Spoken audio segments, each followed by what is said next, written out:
Le 12 mai 2025, le PDCI-RDA a tenu sa 19e réunion du bureau politique à Cocody, Abidjan, sous la présidence d'Ernest Nkoumomobio, président par intérim. Cette session, réunissant les membres du comité des sages, avait un objectif clé, organiser le 9e congrès extraordinaire du parti, fixé au 14 mai 2025. Ce congrès intervient après la démission de Tidjane Thiam, président élu en décembre 2023, qui a remis son mandat face à des défis judiciaires, notamment sa radiation des listes électorales.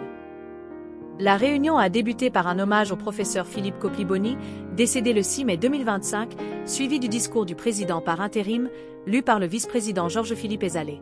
Les débats ont porté sur les modalités du congrès, un format éclaté avec 45 lieux de vote et un vote électronique pour la diaspora, un comité électoral créé et un appel à candidature ouvert jusqu'au 13 mai. Chaque candidat devra verser 30 millions de francs CFA. Le bureau politique a salué l'engagement de Thiam pour la transformation du parti et réaffirmé son soutien. Fidèle aux valeurs de paix d'Houphouët-Boigny, le PDCI-RDA a appelé à des élections présidentielles inclusives en octobre 2025, exigeant une révision de la liste électorale, un audit du fichier électoral et une réforme de la commission électorale. Après des échanges fructueux, le bureau a mobilisé les militants pour un congrès réussi, soulignant l'unité et la vigilance face aux défis politiques. Cette réunion marque un tournant crucial pour le PDCI-RDA, qui cherche à se repositionner dans une Côte d'Ivoire en pleine effervescence électorale.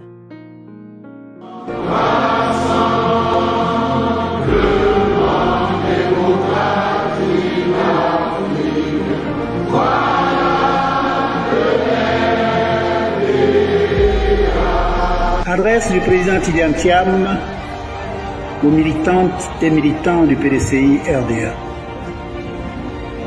Chères militantes, chers militants, mes chers compatriotes,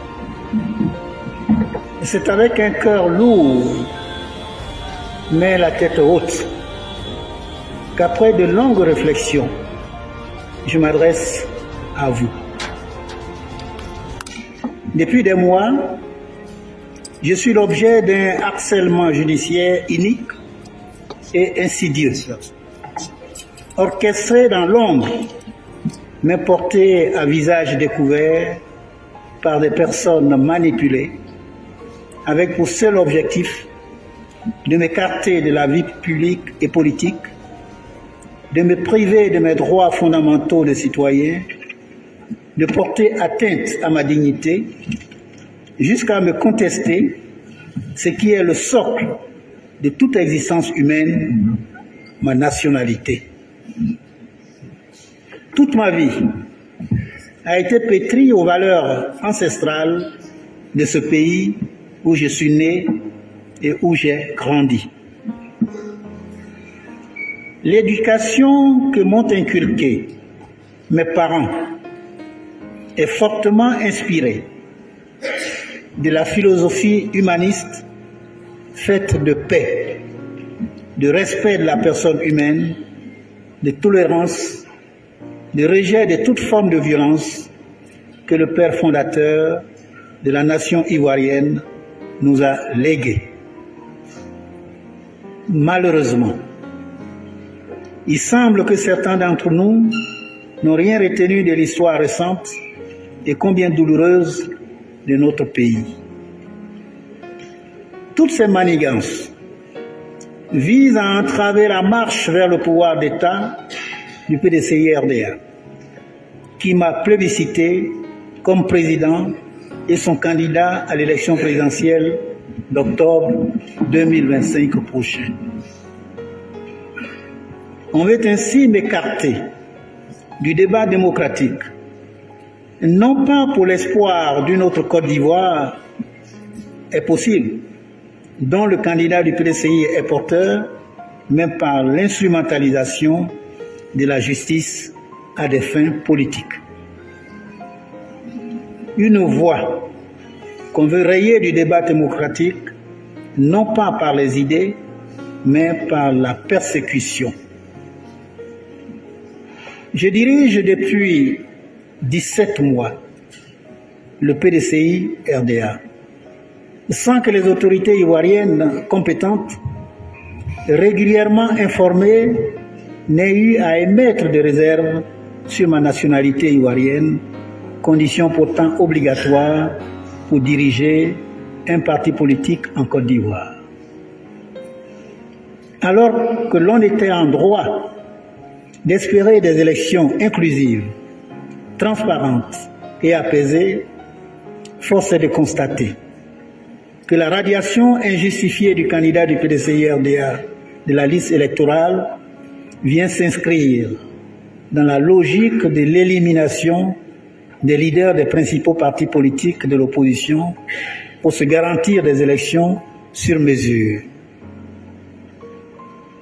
Et je ne peux que ressentir une profonde déception face à un tel déni de démocratie en Côte d'Ivoire.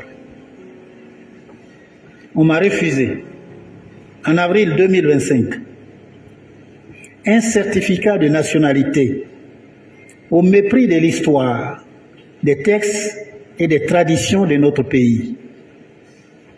Plus grave, il se dessine une volonté claire de mettre le PDCI-RDA sous contrôle, à un moment où l'espérance en un retour du PDCI-RDA au pouvoir d'État, après 25 années d'opposition, est partagée par tous nos militants et sympathisants.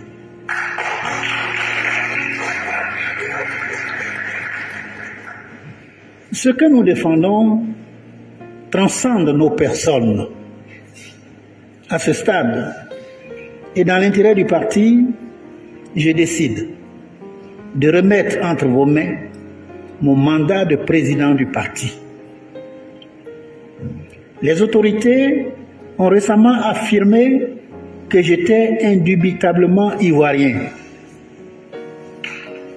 Je reste fidèle à l'engagement que j'ai pris en décembre 2023 de conduire notre parti à la victoire en octobre 2025 pour libérer notre pays de la peur et de l'injustice. Conformément à nos statuts, les organes compétents se chargeront de prendre dès aujourd'hui les décisions nécessaires dans l'intérêt supérieur du parti pour permettre au PDCI-RDA de poursuivre sa marche glorieuse et victorieuse. Chères militantes, chers militants, ne baissons pas la garde. Ne nous résignons jamais. Continuons le combat avec encore plus de détermination.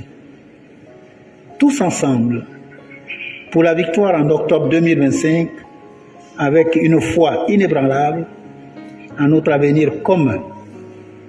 Que Dieu bénisse le PDCI-RDA et bénisse la Côte d'Ivoire. Fait le 11 mai 2025, Tidiane Tcham. Je vous remercie.